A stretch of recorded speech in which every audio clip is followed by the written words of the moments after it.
Major support for these broadcasts is provided by the CUNY TV Foundation, New York Community Bank, Kilroy Architectural Windows, New York's window company, Capital One Bank, Perfect Building Maintenance, Chase Commercial Term Lending, Geneva Burns, Gian Tomasi and Webster, M&T Bank, the Wickoff Group, Chelsea Lighting, Greenberg Traurig, LLP. Additional support is provided by Ackman Ziff Real Estate, AKA Hotels, Corman Communities, Bank of America, Merrill Lynch, Bank Leumi, USA, Briarwood Organization, CBRE, Colliers International, NYC, Cushman & Wakefield, DDG, Douglaston Development, Levine Builders, Dime Savings Bank of Williamsburg, Eastern Union Funding, Flushing Bank, Friedman LLP, Herrick Feinstein LLP, Hersha Hospitality Trust, Investors Bank, New Banks, James D. Kuhn Real Estate Center at Syracuse University,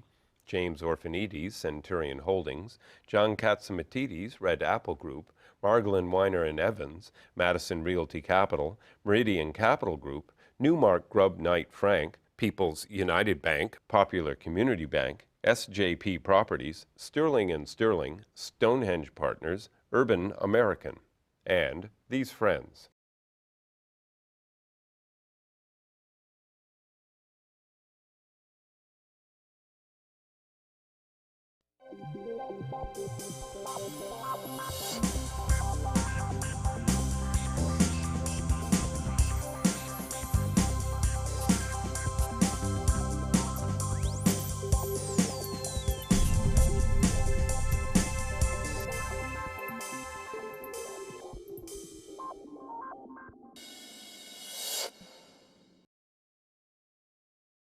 Everybody loves to eat. And then there are these young guys in their 30s who want to go into the restaurant business. Maybe they're crazy, or as we would say, maybe they're Michigana. But I have assembled, or should I say Mr. Nieporent has assembled, with my assistants, 3 individuals to talk about the restaurant business, how to make it in the restaurant business in New York City. My guests today include August Cardona, who is an Epicurean group, Dan Holzman, who is the principal at the Meatball shop, Branden McRill of Pearl and Ash, and last but never least, you still in the restaurant business? Barely, but okay. I'm My good friend here. Drew Nieporent, Nobu, Corton, you name it. A couple good ones. Here's the big question, Big Chef. Yes. Okay? Yes. They're in their 30s. Mm-hmm. We cannot mention your age because it's not public information. But how old were you when you opened up your first restaurant? Well, I was 29, actually, when I opened Montrachet in 1985. And so this is it right here. This is the moment for you guys because you have your ambitions and your goals, and you're hungry, I would hope. So here is the question. How hard is it to go into the restaurant business today? Now, this person was once a chef. This one was a restaurant manager. This one, you've been in the food business from your family and other things. How difficult and how, as someone would say, how crazy was it to go into the restaurant business?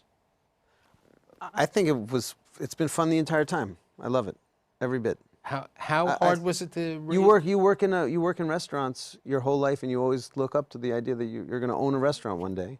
And my partner worked behind the bar, and he had tons of customers that said, one day, when you want to open a restaurant, call us, and they came through for us. They all forked up and gave a little bit, and we were able to put it together. But was the idea always around the meatball concept? No, it started as a regular restaurant, and we would have these investor dinners up on his roof where we test stuff up, and meatballs were, I guess, a part of the concept. Sure. But everybody gravitated towards them. People laugh when they talk about meatballs. People laugh, and then they paid. Now, how did you decide to go into the restaurant business? I wasn't smart enough to do anything else. I grew up in the food business. But growing up in the food business doesn't mean you're in the restaurant business. The restaurant business, is you have to live it, you have to eat it, you have to work it. And including him, you have to know how to touch the tables and deal with the customers. We did a show a couple of years ago. Remember when we had your buddy, and he was talking about one of your partners, and I said, don't you have to touch the table? And he said to his partner, Paul Liebrandt, how could you be in a restaurant business? You have no personality. But that was Jonathan Waxman. And by the way, Paul Liebrandt has quite a personality. Yes, you saw the movie. I know he has a personality, but how do you decide? I tried to go into like finance after school. All my friends were doing that. I grew up in, like I said, in the business, and they were like, you're crazy to go into the restaurant business or into the food business. Too hard work, and you know, everybody fails. And so, but I was miserable. I didn't love it, and I just I wanted to get back into hospitality, and wine was kind of my way back in. So after you're college. 34 now, 35. 35. How old were you when you opened up your first restaurant? 28. 28, okay. And how, I mean, he had, from his partner, he had met these guys at the bar, and they said, you know, we want to go into the business. Part of the biggest problem is sometimes with investors, everybody wants, you have to buy us rounds of drinks and all the rest. How'd you raise the money for the first restaurant? All my friends went to Wall Street pretty much, and I think at around 28 years old, 27, 28 years old, they hadn't bought the big house yet. Maybe they were married, but they hadn't had kids yet, and they had a lot of money. When the idea came up about opening up a restaurant, I don't think that wasn't the difficult part, to be honest, from my standpoint. From my not knowing what the hell we were doing was the difficult part. What was the first one? Del Anima. Oh, that was the Rob is the Yeah, no, manager. exactly. That's amazing. And then, but that's a very small, relatively small place. Yeah, 800. That's a great square feet. restaurant. Yeah, really. I love that. Delicious. And you, food and wine person, you know, sommelier. I mean, how do you get into the restaurant business? I was parking cars and washing dishes when I was 15, and it was a job, and it was something that I enjoyed. He was delivering. He was delivering. Yeah, my partner was on rollerblades. delivering what? Vegan food Got it. and pot, yeah. Right, of course. Because they go hand in hand. Yeah, absolutely. Well, you know, the hippies. Exactly. So, So I was doing that, and I enjoyed it, but it wasn't something I was really fully committed to. But I did it through high school and through college, and I went to school in Chicago after going to school a little bit in Detroit, where I grew up. And I mean, look, Detroit would be a great market. You and Domino's in a bankrupt city. I want to get back there at some point. I think that at this point, now that it's going bankrupt, it makes sense for people to go back in and try to help it and make it work. But I think it's a little bit early right now. But I was in Chicago, I was in school, and I started working at a restaurant that was serving like a big 28-course tasting menu. And as part of the training, we came in to eat it. And I had never eaten in a fine dining restaurant or a fancy restaurant ever in my entire life. My parents aren't really big into food or big into wine. They don't drink at all. So I sat and I had this meal, 28 courses spread out over 8 hours, as we talked about, and kind of lingered over every single bite. And I just lost my mind. I went crazy. And I had been depraved of it for so long, I didn't even know it existed. So how'd you meet your partner who worked for him at one time, right? The chef? Well, both of my partners have worked for this gentleman at one point. Right. Except The other for guy, too. Employed the whole city. one of them at Cardona and one of them at Tribeca Grill. Tribeca Grill. Yeah. Right. But so you opened up, you're the new kid on the block. You opened up a couple of months ago. And About you've 5 got months some- ago. And you've got some really rave reviews in the newspaper, and you've done well. I had an amazing meal there. Why is it that how come everybody's talking about it? Is it? Wait a second, nobody's talking about you. No, but you press on you. It's like Yeah, but this is I'm like not even in TV. all the it should be restaurants- the Meatball Shop show. Everybody in all the restaurants knew about this restaurant opening up. I mean, I heard it from everybody in the restaurant talking about it. We built a restaurant. I like openings. I've done, out of the last 10 restaurants I've worked in, 7 of them are openings, and I like to make and create things. And when I got the opportunity to create something, there wasn't somebody standing over me to say that it needs to be like this, and you have to do it like this, and this is how it should be, and this is what makes financial sense. We said, let's just do a restaurant that people who work in restaurants would like, that we would like, and we were allowed to do that. It was like kids in a candy store. We went crazy. Who And, designed that chandelier? I love that chandelier. these guys chandelier. named Brian Messerberg and Craig Montoro out in Brooklyn. Their company is called Sway Design wait a Collective, second. formerly Parts and Labor Brooklyn. He opened up a store that didn't cost them that much, the first one, correct? Mm-hmm. How much did yours cost? So the infrastructure was there when we got there, and it was a little over $1 million. We Whoa. closed it down. I had The nothing to do with facility, anything. $1 I million wasn't there. dollars. I Oh, wasn't there was an air conditioning. It was that something doesn't else work there. really well, though. But my question is this, where do you, okay, here we heard, there were 20 alcoholic friends who used to go to the other place, and they all went into the Meatball Shop. Here he had all these young investment bankers who went in, or friends over there who said, hey, as we would say, I had screw you money, so I had the opportunities to go, and let's it's like a racehorse. Take screw you money and screw myself. Right, I'll okay. invest in a Okay, restaurant. I mean, the chances over there. How? We sweat in. We got in there, and the owner said, "What can you do?" And I said, "We can do this, and this is what we want to do." And he said, "How much is it going to cost?" I said, "It's going to cost this much." He said, "How long is it going to take?" I said, "It's going to take this long." He said, "Yes." We did it. We worked 20 hours a day, 7 days a week for 6 months, and he said, "You clearly like to do this. You clearly are talented at doing this. Here's a piece of this, and keep doing the same hard work that you've been doing." And he did that for each one of us. That's right. So now you have one place. Yeah. You have 5, right? 4. 4. Okay. How hard is it to, you're on 4 and you're going to open up the 5th. 5th is going to be opening. Okay. How hard is it to open up a new restaurant today? I mean, you were talking about this new restaurant on 77th Street. It's costing you a lot more than it cost you the first. 3 times as much, almost 4 times. That's crazy. I think half of it is probably my hubris, and some of it are some mistakes we're correcting, but I think we have to reverse this trend. Well, I mean, I'll jump in and just say, if you have something as, vibrant, successful as what you guys create, we did something called Nobu in 1994. There's now 25 of them around the world, including branded as a hotel in Las Vegas, right? Caesars. But that's, generally speaking, the first one cost $500,000, and the rent was $3,000 a month. But this was in like the 30s. No, Right after 1994. Prohibition. It's not that long ago, bro. It's not that long ago. And by the way, we did like 500 dinners last night. So like, on your 19th anniversary. By the way, I ate there 2 weeks ago. Which one, 57 or downtown? No, downtown. Wait, can you afford it? No, next door. I went to Nobu next door. But Actually. Wait a minute, I thought it was your partner was also down there with his wife, I thought. Really?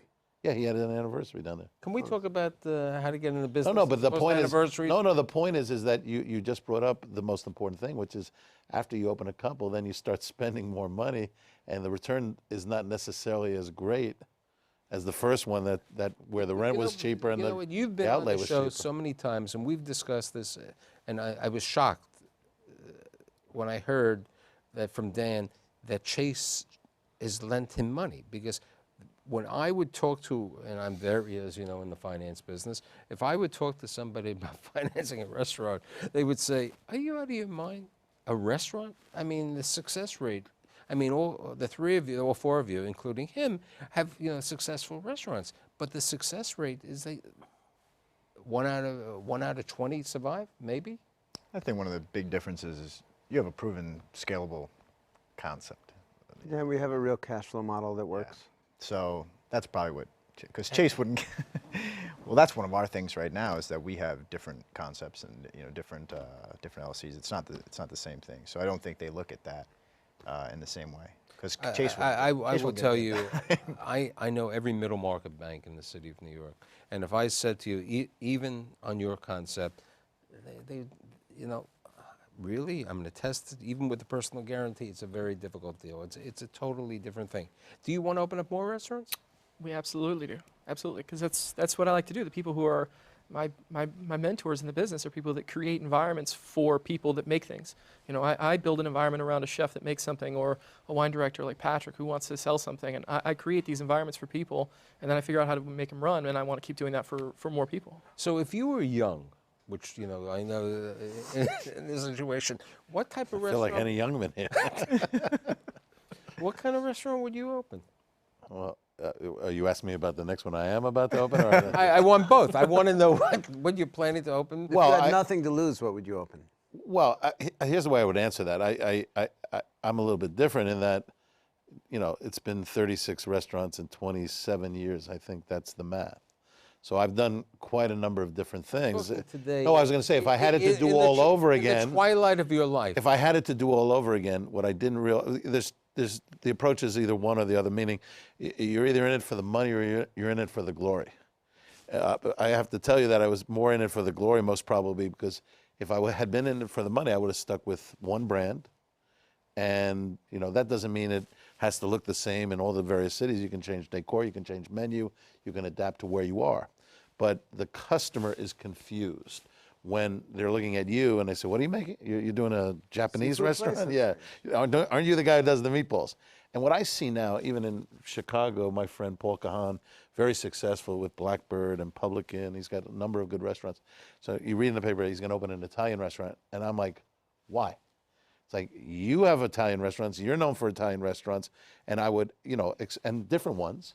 You don't name it the same each time. But when you have a chef with notoriety and a reputation, and he goes and he does, it's like an actor doing comedy after serious. But you know what? You just brought out an interesting situation with a chef who has notoriety. In many situations, and we've had so many shows on restaurants, most of them have been relating to a chef. Nobody even knows who the chefs are. Right, but right. he's So what we're saying is the chef isn't the key, okay? But if you would open up, or are you planning to open up in the? No, I would say today, actually, the chef hadn't been the key. Today, the chef is both wears two hats. The chef is also the restaurateur. I mean, these gentlemen have chefs, right, and to varying degrees of notoriety. His chef, maybe he'll become better known, but his he's chef, still sort of his chef was listed brand new. in the top 50 new chefs in the nation. Okay. Top celebrity But chefs. Dan was had worked when he didn't have his own businesses as a chef. was a top so chef. it's not a negative. It's not a Even negative. went to the for him. Culinary Institute. There you go. I mean, you know. But it's not a negative that he now did the owns. research. But you would agree with me that there was a sea change where restaurateurs were in charge, let's just say, through the 80s and early 90s, and now it's everything's about the chef. Yeah, I suppose. Wait a the second. celebrity of the Oh, chef kind wait, of. you have 4 restaurants. I don't think Todd it English. relates to your chefs, does it? We definitely have our executive chef, who you would read a lot more about my executive chef and our beverage director than myself. I never even heard of you. Yeah, I'm But the the chef and boring the- guy. I'm, you know. But no, our chef, it's not a similar model to it's just the chef. We have a good balance, but definitely, I mean, we promote his creativity. Here's the question. I have really young entrepreneurs who are doing well. How do you get the buzz out? What makes it over there, okay? You know, as I said, I was with people this morning, you know, in their mid-60s, and I mentioned the Meatball shop, and these 2 guys exploded. At a meatball shop? I love it. I could go there every day for lunch, okay? Then I was with certain people before. They said, what's the meatball shop? Okay, you know, it all depends, you know, if they watch the news over there. How have you done business? How have you promoted it, okay? That great New York Times article, some other things have done well. We did a couple of different things that I think that people don't do. One is for the opening, during the time that we were in renovation, we had garbage bags up in the windows all the way up until 4:30 the day that we opened. So we opened at 5:30. We took the garbage bags down at 4:30 in the afternoon. Prior to that, nobody even knew that the restaurant was being developed, and we never spoke to anybody. And we were working with a PR team, and we were paying them for months leading up to that. And there was nothing happening in terms of any kind of outreach or anything. And then all of a sudden, we took the garbage bags down, literally. And then all of a sudden, there was this restaurant there. So it was like a quiet whisper opening, which I think people hadn't seen before, and I think that helped us out a lot. Because we weren't taking pictures of, you know, doing construction in the basement. We were taking pictures of what the fork was going to look like. We weren't taking pictures of this, that, and the other thing and trying to garner a bunch of attention. So I think people kind of thought that that was an interesting thing. And then the other big thing I think that helped us out a lot is we don't charge a lot for what we offer. And I think that that is a different model than a lot of people take when they go into the business. You know, I think that we undercharge for our food. I know that we undercharge for our beverage, and we don't necessarily make as much money on it, but we fill seats and there's cash flow, so it makes sense for us. You? I think, you know, I don't know if you've ever seen my partner, but he's the handsomest man that ever lived. He's also extremely charismatic, and we just sat him out front. Somebody with personality, at least, you know.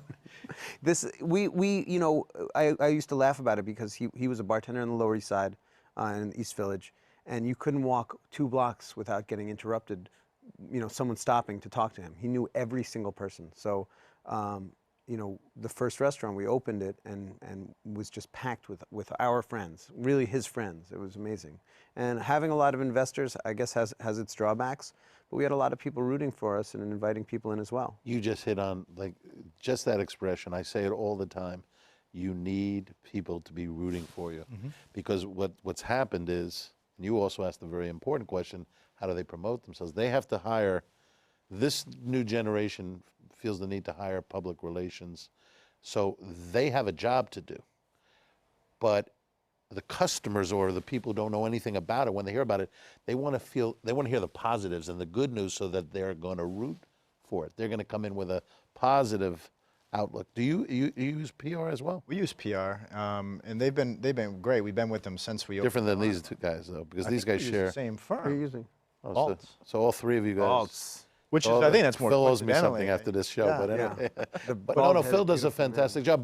But the point is, when I didn't have a pot to piss in when I was 29, here's what our PR was. burgers. There was no social media. So here's what our PR was. You knew that the food critic of the New York Times was chummy with Pierre Franet, the famous French chef. You write the letter to the French chef because you know it's going to get to that guy. When he writes the review of Montrachet, he's paraphrasing the letter that we had sent 2 and 3 months earlier to the French chef in terms of background and the story. Let's face it, at the end of the day, the meatball shop is easier to say. If it says the meatball shop, say, oh, I guess they serve meatballs. But Del Anima is like, oh, they serve animals. Animal. You know. People pronounce it wrong half the time anyway. Pearl and Ash, they took the garbage bags down because they thought it was selling garbage bags. But anyway. Very upset when I couldn't get any peaches at Peachio. Very upset. No, so here's my question. You're looking for a 5th restaurant, I hope? Sixth. We are. 5 to go easy. We're actually launching like events and catering business at the end of the summer, which we're really excited So you're about. going to just do some- so you're going to be like Union Square Hospitality? You're going to go? We do some internal events ourselves. We do a great event that celebrates kind of the people in our industry that are trying to do something else, act or be. It's called Not My Day Job, and we did it. This was our 3rd year this past year, and we had 20-something acts. We had 32 vendors, food vendors there, and people kept on. 400 people were there, and they kept on saying, "Who's producing this?" And we're like, "Well, we're producing this. What do you mean?" They're like, "Well, what? This is amazing. You know, how do you coordinate all this?" And so we were like, "We should maybe get into this a little bit." It's just we like to have fun. You know, being creative and dynamic is something that we really like to. You know, Are you still? Are you and you? I mean, all of you. Are you still utilizing the friends and family or investor concept to My open up new investor locations? base was all over Del Anima when we opened. I mean, they were so excited to be involved. They were younger. They were I still have a great investor base. They're still very supportive. They root for us a tremendous amount. They definitely support, but it's not like they're physically in the restaurants as much as they were at Del Anima every night. Can't get a table. there That's was good. tons- Danny? Are we still? I mean, we're still lucky enough that everybody is still coming into the restaurants. No. I'm talking about more investors or. We're looking to ideally grow, slowly and finance it ourselves if we can. Dan and I happen to be in Aspen for Food and Wine Festival. We go into the main square, and there's a restaurant called the Meatball Shack. Right, the copycats. is Yeah, what there's Well, so that's what many. he's got to worry about now because they're going to be inevitable. There's no question, and I read that in one of the articles about the copycat. Right. Okay, but you know what? There's copycats, but there's always the original. Okay, it's like the Ray's original. Sometimes the customer's not sure which is which. As far as I'm concerned, it doesn't matter how much press you have or how many people come in for a first time. Everything comes down to how well you execute. So McDonald's executes extremely well, and Burger King executes maybe as well. I don't know. You could argue not as well. There are copycats in the burger industry, right? But part- McDonald's is still doing really well. There was an article that I read about you that you try to emanate, the Danny Meyer concept with your employees, and I think that conceptual idea is important because when I did Danny's life, I think Danny learned how to deal with employees when he was running a campaign for an alderman in Chicago, and because these people weren't paid, and he was able to motivate. And I think that's really important, the motivation of how your employees feel. Mm-hmm. Because I think that the restaurants that I've seen that have been failures is because they haven't had the right people and the motivation. And you've seen that so often, right? There's so many factors to fail. It's like a myriad of things that can go wrong. Murphy's Law, what you have here are people, it's a different form of entrepreneur this generation. They live it, they breathe it, sleep it, the whole thing. Wait a second, please. I know you're very old and ancient over here, but you know what? You still live and breathe this. I do, but what I'm saying is entrepreneurs used to put their little toe in the water and do different things and stand back from it. But, when you're young, you have to be vigilant. You have to be there all the time. It's got to be under your fingernails. Something, in the same way that Danny has, the Shake Shack, I could see and you've done it, you know, with what at the Garden when we did the show on Right. food hits the stadium venue. I could see it, the Meatball shop, in the same way that we had the guy, the barbecue guy on the show, you know, with Hill Country Barbecue. I think, you know, the concept could be there, okay? And in the same way, what people know about the companies that you have now and the restaurants. They know there's more than one. There's a family. There's a brand. You know, there's a follow-up. And I think when you open up your next location, it'll be there. And I think part of what you said before is true.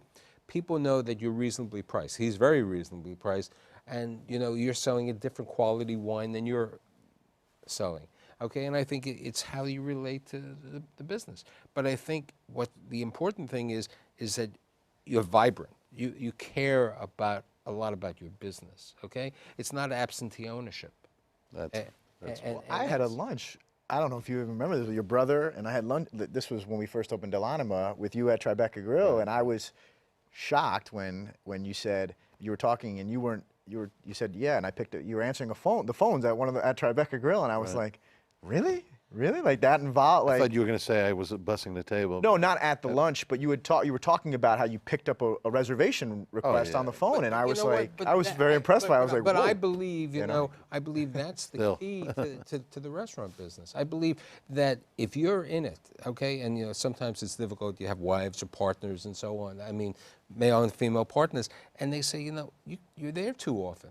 But if you're in this business, this is a full-time business. A person that does well in the restaurant business is the type of person that loves to deal with people and loves to be around people and wants to be hospitable.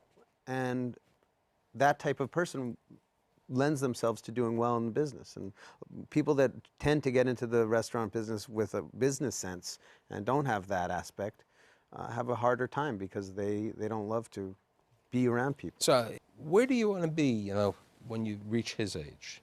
Okay, no, I mean, do you think you'll have, you'll remain Jackie in your Mason. type of restaurants?